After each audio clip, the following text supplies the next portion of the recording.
السلام عليكم ورحمة الله وبركاته. الحمد لله وحده والصلاة والسلام على من لا نبي بعده. أما بعد فأعوذ بالله من الشيطان الرجيم. بسم الله الرحمن الرحيم. قال الله سبحانه وتعالى: قل يا عبادي الذين أسرفوا على أنفسهم لا تقنطوا من رحمة الله إن الله يغفر الذنوب جميعا. اللہ رب العالمین حمد و ثنا اور جناب محمد الرسول اللہ صلی اللہ علیہ وسلم پر درود و سلام کے بعد میرے محترم ساتھیوں، اللہ رب العالمین نے ہمیں اس دنیا میں پیدا کیا اور پیدائش کا مقصد وہ بھی اللہ رب العالمین نے بتا دیا ہے کہ وما خلقت الجن والانس الا لیعبدون۔ پھر جب اللہ رب العالمین نے آدم علیہ السلام کو جنت سے دنیا کی طرف بھیجا تو ایک بات فرمایا کہ آدم علیہ السلام آپ تو دنیا جا رہے ہیں، دنیا جو ہے تو فائدہ حاصل کرنے کی جگہ ہے، ایک بات یاد رکھ دیجئے کہ میرے طرف سے آپ کی رہنمائی کے لیے، آپ کی فلاح کے لیے، آپ کی کامیابی کے لیے ایک رہنما، ایک قائد آئے گا، آپ اس کی بات مانو گے تو کامیاب رہو گے۔ تو اس قائد، اس رہنما نے ہمیں اس دنیا میں زندگی گزارنے کے چند اصول بیان فرمائے ہیں، ان میں سے ایک میں آپ کو بیان کر دیتا ہوں۔ جیسا کہ انسان گناہگار ہے، خطاکار ہے، اور اللہ رب العالمین نے بارہا جگہ میں فرمایا کہ یا عبادی الذین اسرفوا علی انفسہم لا تقنطوا من رحمت اللہ۔ اللہ رب العالمین کے رحمت سے نا امیدی نہ کیجیے، اللہ رب العالمین بخشش کرنے والا ہے۔ میں آپ کو چند ایسے اعمال بتا دیتا ہوں جس سے ہمارے گناہ بھی ختم ہو جائیں گے اور اللہ رب العالمین نے ہمارے لیے جو جنت تیار کی ہے، جیسے کہ اللہ کے رسول صلی اللہ علیہ وسلم نے اس کا تذکرہ کیا ہے کہ ما لا عین رأت ولا اذن سمعت ولا خطر على قلب بشر۔ ایسے جنت میں میوے ہیں، ایسے نعمتیں اللہ نے تیار کیے ہیں کہ انسان کے کانوں نے کبھی سنا نہیں ہوگا، انسان کے آنکھوں نے کبھی دیکھا نہیں ہوگا۔ وہ کان اور آنکھیں تو چھوڑے کہ انسان کے دلوں میں اس کی کوئی سوچ بھی نہیں آئی ہوگی، ایسی نعمتیں اللہ رب العالمین نے تیار کیے ہیں۔ اللہ رب العالمین سے دعا ہے کہ اللہ رب العالمین ہمیں ایسی جنت کی مستحق فرما دے۔ میرے محترم ساتھیوں، اللہ رب العالمین نے جو اعمال ہمیں بیان فرمائے ہیں، اللہ کے رسول صلی اللہ علیہ وسلم نے اس کی تشریح ہمیں کی ہے۔ ان اعمال میں سے ایک عمل یہ بھی ہے کہ اللہ رب العالمین نے فرمایا کہ ان الانسان لفی خسر، یقیناً انسان جو ہے وہ تاوان اور خسران میں ہے۔ کس وجہ سے؟ گناہوں کی وجہ سے۔ کون سے اعمال ہیں کہ اس گناہوں سے بچ جائیں گے؟ کون سے اعمال ہیں جو اس خسران سے بچ جائیں گے؟ اللہ نے فرمایا کہ الا الذین آمنوا، ایمان لے آئے، وعملوا الصالحات، اور نیک اعمال کیے جو اللہ کے رسول صلی اللہ علیہ وسلم لے کے آئے، جو اللہ رب العالمین نے ہمارے طرف جو قائد اور جو رہنما بھیجا، اس نے جو اصول اور جو قواعد ہمیں بتائے اس کے راستے پر چلے۔ تیسرا اللہ نے فرمایا کہ الذین ينفقون فی السراء والضراء والکاظمین الغیظ والعافین عن الناس، وہ انسان جو کہ خوشی میں، خفگان میں، غم میں، مصیبت میں اللہ کے راہ میں انفاق فی سبیل اللہ کرے۔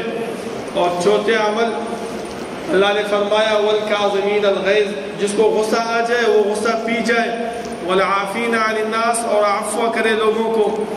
میں ایک واقعہ آپ کے سامنے رکھتا ہوں۔ سلیمان ابن مہران رحمہ اللہ، ان کی لونڈی تھی، انہوں نے ان کو فرمایا کہ جاؤ پانی لے کے آؤ وضو کے لیے۔ وہ جب پانی لے کے آئی تو اس سے وہ لوٹا گر گیا اور پانی سارے اس کے اوپر گر گئے، تو وہ بہت غصے ہوئے۔ تو انہوں نے فرمایا کہ اللہ نے فرمایا کہ والکاظمین الغیظ، غصہ پینے والے۔ انہوں نے فرمایا کہ اچھا میں نے معاف کر دیا۔ انہوں نے بولا اس سے کام نہیں چلتا۔ اللہ نے دوسرا لفظ بھی بیان کیا ہے کہ والعافین عن الناس، عفو کرے۔ تو انہوں نے فرمایا کہ چلو میں نے آپ کو آزاد کر دیا۔ تو میرے محترم ساتھیوں، ہمارے ساتھ تو نہ تو لونڈیاں ہیں نہ تو غلام ہیں۔ اس آیات کا ہمارے ساتھ کیسے تعلق ہے؟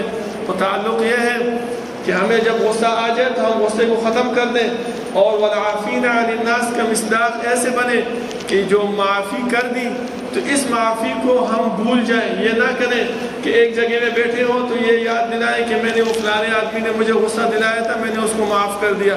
دوسری جگہ میں کوئی محفل سجی ہو, 2-3 دوست بیٹھے ہوں, ان کو بولے کہ میں نے ایسے کام کیا تھا پھر میں نے معاف کر دیا. ایسے باتیں جو ہے اللہ رب العالمین کو ناراضگی کی طرف لے کے جاتی ہے. ایک آخری بات اللہ نے فرمایا کہ یا ایھا الذین آمنوا اتقوا اللہ وکونوا مع الصادقین. دوسری بات جو کہ اللہ رب العالمین کی طرف سے ہمیں بتائی گئی ہے اور ہمارے گناہوں کو معاف کرنے کا ذریعہ ہے, وہ کیا ہے؟ تقویٰ ہے. اور تقویٰ کے ساتھ ساتھ سچگوئی ہے جو اللہ رب العالمین نے ہمیں بتا دیا ہے کہ انسان تقویٰ کوشش کیجئے کہ اپنے اندر تقویٰ پیدا کریں اور تقویٰ کے ساتھ ساتھ ہم سچ بولیں. یہ سچ بولنا یہی انسان کی کامیابی کا راز ہے. جیسے کہ حدیث میں اللہ کے رسول صلی اللہ علیہ وسلم نے فرمایا کہ ایک انسان سچ بولتا ہے یہاں تک کہ اللہ رب العالمین کے ہاں وہ سچا لکھا جاتا ہے. آپ خود ہی سوچئے کہ جب قیامت کے دن اللہ رب العالمین ہمیں بلائے اور ہم اس کے پاس جائیں اور فرشتوں کو فرمائیں کہ اے فرشتوں, یہ انسان دنیا میں سچگوئی کرنے والا تھا, سچ بولنے والا تھا, میرے نزدیک یہ سچا لکھا گیا ہے, اس کو چھوڑ دو کہ جنت میں جائے. اور ایک انسان ایسا ہے کہ دنیا میں ہر وقت جھوٹ بولتا ہے اور وہ جھوٹا اللہ رب العالمین کے سامنے لکھا جائے, تو آپ کا کیا خیال ہے قیامت کے دن جب اللہ ہمیں بلائے اور ملائکہ کو فرشتوں کو بولے کہ یہ میرے رجسٹر میں میرے پاس جھوٹا لکھا گیا, اس کو چھوڑ دو کہ جہنم میں جائے. ہمیں کون سا راستہ پسند ہے؟ ہمیں یہ جنت والا راستہ پسند ہے کہ اللہ رب العالمین ہمیں جنت میں داخل کرے.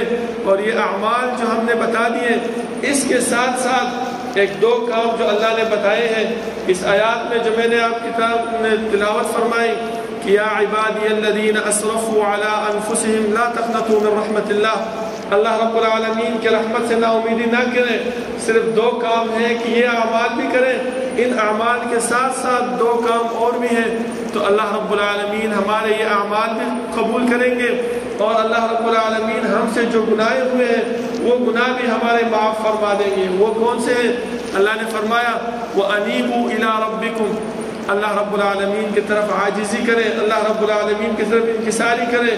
انسان سے گناہ ہو جائے, خطائیں ہو جائیں, تو اللہ کے رسول صلی اللہ علیہ وسلم نے فرمایا کل بنی آدم خطاؤون وخیر الخطائین التوابون. بہت سارے سب بنی آدم جو ہے تو گناہ گار ہیں. بہترین گناہ گار کون ہے کہ اللہ رب العالمین کے پاس آ جائے, 1-2 رکعت نفل کر لے, سجدہ سجود ہو جائے, انابت اللہ رب العالمین کی طرف کر لے, عاجزی کر لے, تو اللہ رب العالمین فرماتے ہیں کہ میرے رحمت سے نا امیدی نہ کیجیے. اس طرح کام کرو گے تو میں خواہ ضرور ان اللہ یغفر الذنوب جميعا, آپ کے سب گناہوں کو معاف کر دوں گا. دوسرا کام میرے محترم ساتھیوں, اللہ نے جو فرمایا انابت کے ساتھ ساتھ وَأَسْلِمُوا لَهُ, اور اللہ رب العالمین کو تابع اور انقیاد ہو جائیے کہ اللہ یہ گناہ آج مجھ سے ہو گیا, آئندہ میں یہ گناہ نہیں کروں گا. میں عزم کرتا ہوں, میں پختہ ارادہ کرتا ہوں, مضبوط ارادہ کرتا ہوں کہ اپنے کوشش کے مطابق یہ گناہ مجھ سے نہیں ہوگا.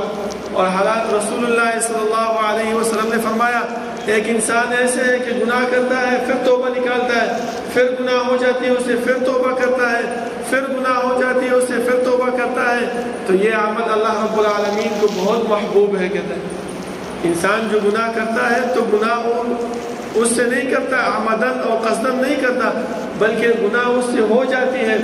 اور اللہ کے رسول صلی اللہ علیہ وسلم نے فرمایا کہ اس وقت جب انسان گناہ کرتا ہے تو ایمان اس سے اٹھا لیا جاتا ہے, یہاں تک کہ اس کے سر کے اوپر ایسے ہوتا ہے جیسے کہ بادل کا ایک ٹکڑا ہو. جب وہ گناہ سے فارغ ہو جائے تو وہ ایمان اس میں واپس آ جاتا ہے. تو میرے محترم ساتھیوں, اللہ رب العالمین سے دعا ہے کہ اللہ رب العالمین ہمارے گناہوں کو معاف فرمائے, اور اللہ رب العالمین ہمیں یہ اعمال جو میں نے بیان کیے اس پہ چلنے کی توفیق عطا فرمائے. اور جو جنت اللہ نے ہمارے لیے تیار کی ہے, جیسے کہ اللہ نے فرمایا کہ عرضها كعرض السماء والارض, یہ جنت اس کی عرض جو ہے وہ جنت دنیا اور دنیا میں وہ مافیہ جتنی بھی چیزیں ہیں اس کی مقدار میں ہے. اللہ رب العالمین عمل کرنے کی توفیق عطا فرمائے اور اللہ رب العالمین ہمیں اس جنت کا مستحق فرمائے. سبحانك اللهم ربنا وبحمدك اشهد ان لا اله الا انت استغفرك واتوب اليك وصلى الله على النبي محمد وآله واصحابه اجمعين. السلام عليكم ورحمة الله وبركاته.